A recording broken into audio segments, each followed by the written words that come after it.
यिनीहरू मैले चाहिँ तपाईँहरूलाई हिट लेसनबाट एक्जाममा सोध्न सक्ने केही इम्पोर्टेन्ट न्युमेरिकल प्रब्लमहरू लिएर आएको छु है। यहाँबाट रहेको छ find out the average kinetic energy of the molecules from the given figure. यो फिगरमा दिएको छ, यो फिगरबाट चाहिँ हामीले एभरेज काइनेटिक इनर्जी निकाल्नु पर्यो है। भनेपछि यहाँ के दिएको छ भन्दाखेरि 4 जुल दिएको छ, 5 जुल दिएको छ, 3 जुल दिएको छ, 4 जुल दिएको छ। भनेपछि the average kinetic energy of the मलिक्युल्सको एभरेज काइनेटिक इनर्जी निकाल्नको लागि हामीले दिएको के गर्नु पर्यो भन्दाखेरि मलिक्युल्सहरूको सम निकाल्नु पर्यो भने चाहिँ सबैलाई जोड दिनु पर्यो। एडिङ गरेको छ, यहाँ भएको जति सबैले चारवटालाई के गरेको छ एड गरेको छ।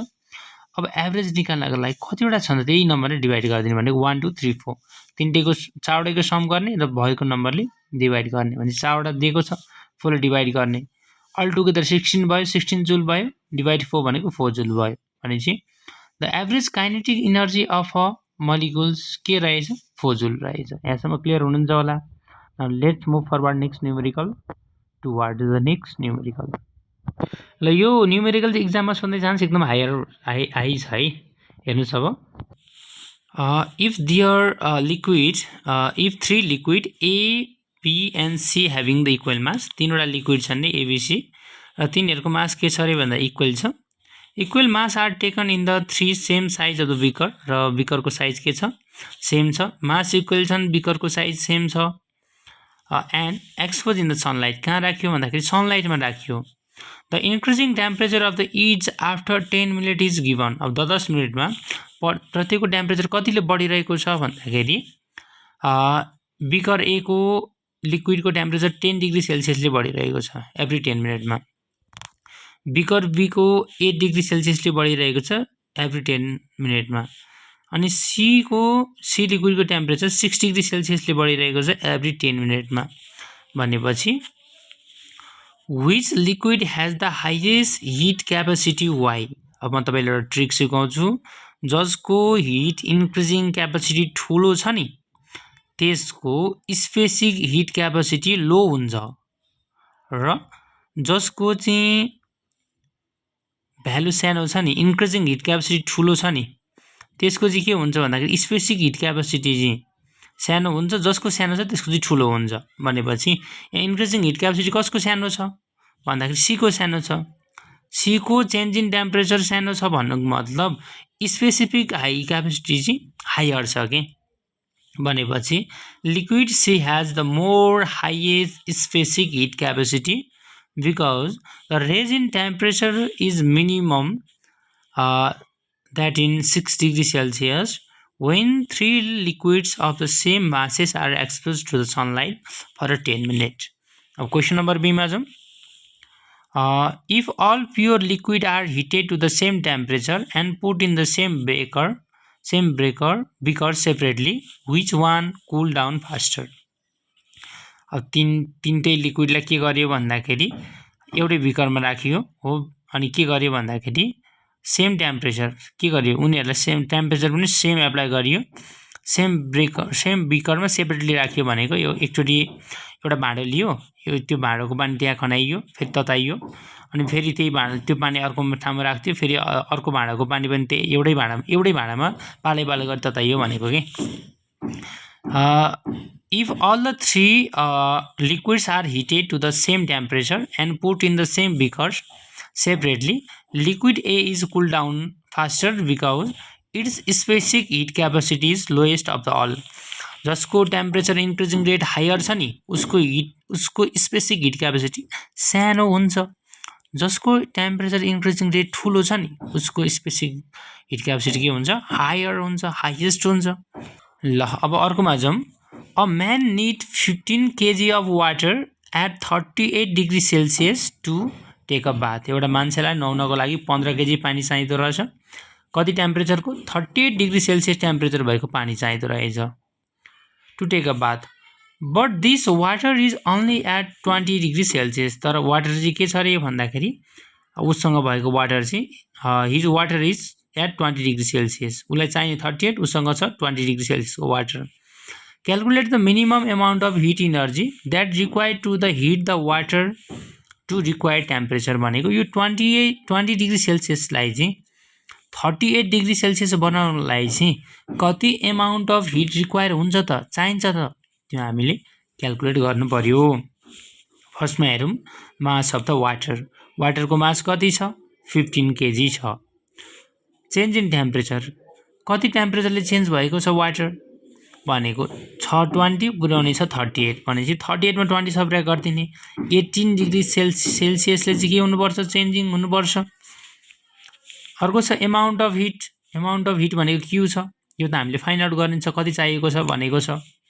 भनेपछि according to the formula Q equals to MSDT, हामीलाई फर्मुला आन्सर के थाहा छ? क्यू भनेको एमएसडिटी भनेर थाहा छ।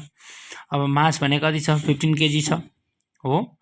स्पेसिफिक हिट क्यापेसिटी, वाटरको स्पेसिफिक हिट क्यापेसिटी क्वेसनले दिँदैन। वाटरको 4200 joule per KG degree Celsius भने याद गर्ने, भने 4200 भयो। अब चेन्ज इन टेम्परेचर कति छ? 18 छ। भनेपछि हामीले यसलाई मल्टिप्लाई गर्दाखेरि युनिट 10, 100,000, 10,000, लाख, 10 लाख भने 11 लाख 34,000 चाहिँ जुल चाहिँ रिक्वायर हुँदो रहेछ। यसलाई हामीले साइन्टिफिक नोटेसनमा लाने हो भने 1.134 टाइम्स 10 पावर 6 जुल रिक्वायर हुँदो रहेछ। भन्नुको मतलब 15 केजी वाटरलाई चाहिँ 20 डिग्री सेल्सियसमा भएको 15 केजी वाटरलाई चाहिँ 38 डिग्री सेल्सियसमा पुर्याउनको लागि हामीलाई 1.134 टाइम्स 10 पावर 6 जुल चाहिँ हिट चाहिँदो रहेछ, यसको मतलब है। नेक्स्ट क्वेसनमा जाउँ। अब 12 नम्बरमा छ, a bucket containing 10 KG of water. एउटा बकेटमा चाहिँ तातो पानी कति छ अरे भन्दाखेरि 10 केजी छ अरे। एट 70 डिग्री सेल्सियस कति रहेछ? 70 डिग्री सेल्सियसको 10 केजी वाटर चाहिँ एउटा बकेटमा राखिएको रहेछ। The water is cooled for bathing by mixing 20 KG of water at 10 degree Celsius. अब के गरियो अरे भन्दाखेरि त्यो वाटरलाई चाहिँ नुहाउनको लागि चाहिँ मिक्सिङ गरियो है 20 KG of water at 10 degree सेल्सियसमा है। त्यसपछि calculate the final temperature of the mixture, र त्यो मिक्सचर भएको वाटरको टेम्परेचर चाहिँ कति छ त त्यो हामीले गर्नु पर्यो। Neglect the hit absorb by bucket, र बकेटले एब्जर्ब गरेको हिट चाहिँ के गर्नु पर्यो? नेग्लेक्ट गरिदिनु पर्यो। ध्यान दिएर हेर्नुहोस् है। 10 केजी पानी भएको बकेट छ, त्यसमा तातो पानी छ, 70 डिग्री सेल्सियसमा छ। र अर्को भनेको अब बाथिङको लागि के गर्नु पर्यो भन्दाखेरि बाई मिक्सिङ 20 केजी, फेरि त्यहाँ 20 केजी पानी मिसाइयो, 20 केजी पानी मिसाइयो, तर त्यो 20 केजी पानी कति डिग्रीमा थियो? 10 डिग्री सेल्सियसमा थियो। अब भन्नुहोस् फाइनल टेम्परेचर चाहिँ त्यो बकेटको कति हुन्छ त? हेरौँ है। Mass of the hot water, hot वाटरको मास कति छ? 10 केजी छ। यहाँसम्म क्लियर तपाईँहरू। टेम्परेचर अफ हट वाटरको टेम्परेचर कति छ? 70 डिग्री सेल्सियस छ। यहाँसम्म क्लियर तपाईँहरू। अर्को छ, suppose the final temperature of the mixture be 10 degree Celsius. अब फाइनल टेम्परेचर त हामीलाई थाहा छैन, त्यही भएर हामीले फाइनल टेम्परेचरलाई 10 डिग्री सेल्सियस भनेर मान्यौँ। 70 डिग्रीमा थियो, अझै 10 डिग्रीको पानी लिएर मिसाइदियो त अभियसली घट्ला, के होला त्यो पनि हेर्नु हामीले। Specific heat capacity of water as both hot and cold water भनेको हट तातो पानी भए पनि चिसो पानी भए पनि specific heat capacity of water भनेको 4200 joule per KG degree Celsius नै हो। भनेपछि मास अफ कोल्ड वाटर कति छ? कोल्ड वाटरको मास भनेको 20 केजी छ, भनेपछि यहाँ 20 लेख्न पाइयो। टेम्परेचर अफ कोल्ड वाटरको टेम्परेचर कति छ? 10 डिग्री सेल्सियस छ। T2 भनेको 10 डिग्री सेल्सियस भयो। फल इन टेम्परेचर कतिले फल भएको छ भन्दाखेरि 70 डिग्रीको पानीमा 10 डिग्री वाटर राखिदियो भनेपछि त कतिले घट्यो भने 70 माइनस टी गर्नु पर्यो।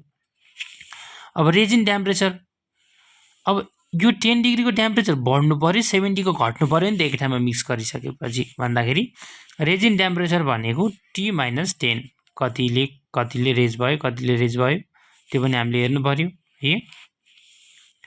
According to the principle of क्यालोरीमेट्रीको प्रिन्सिपल अनुसार heat loss equals to heat gain. जति हिट लस्ट भएको छ नि यसले हिट लस गर्छ, यसले गेन गर्छ भनेको हिट लस्ट भनेको के हो? हिट गेन गर्नु हो। भनेपछि हामीलाई के थाहा छ फर्मुला भन्दाखेरि एमएसडिटी भनेर थाहा छ। एम भनेको मास भयो, हिट गेन त कसले गर्छ? लोअर टेम्परेचरले हिट गेन गर्छ। भनेपछि मास 10 डिग्री छ कोल्ड वाटरको, स्पेसिफिक हिट क्यापेसिटी एस यही नै छ। चेन्ज इन टेम्परेचर भने 17 माइनस टी छ। अब M2 को 20 छ, एस नै भइहाल्यो, टी माइनस 10 भयो। बोथ साइड एसएस छ, एसएस क्यान्सल आउट भयो। यतापट्टि अब हामीले यो न्युमेरिकल गर्दाखेरि यो 10 ले 2 टेस्टभित्र 2 टेस्ट मल्टिप्लाई गर्यो, यता नि गर्यो भनेपछि अब यहाँ के भयो भन्दाखेरि यो 10 र 20 एड गरियो 30 भयो, यतापट्टि 200 माइनस 700 भनेको के भयो 900 आयो। टेम्परेचर चेन्ज इन टेम्परेचर भनेको कति भयो 30 डिग्री सेल्सियस भयो। So the final temperature of the mixture is 30 degree Celsius भनेको 70 डिग्रीको पानीमा 20 केजी 10 डिग्री भएको 10 केजीको पानी के थियो अरे भन्दाखेरि 70 डिग्री सेल्सियसमा थियो अरे। त्यो 10 केजी पानीमा अर्को 20 केजी पानी ल्याएर मिसाइयो जसको 10 डिग्री सेल्सियस थियो। अब फाइनल टेम्परेचर कति भयो भन्दाखेरि 30 डिग्री सेल्सियस भएछ मिक्सचरको चाहिँ है। 70 डिग्रीको 10 केजीको 70 डिग्रीको पानी र 20 केजीको 10 डिग्रीको पानीलाई एक ठाउँमा मिसाउँदाखेरि त्यो पानीको कति तातो बस्यो भन्दाखेरि 30 डिग्री सेल्सियसमा झरेछ। Thank you so much for watching this video. I hope you all guys understand this all the numerical. From the next video I will take a note and explanation from the force and motion. Thank you so much for watching this video.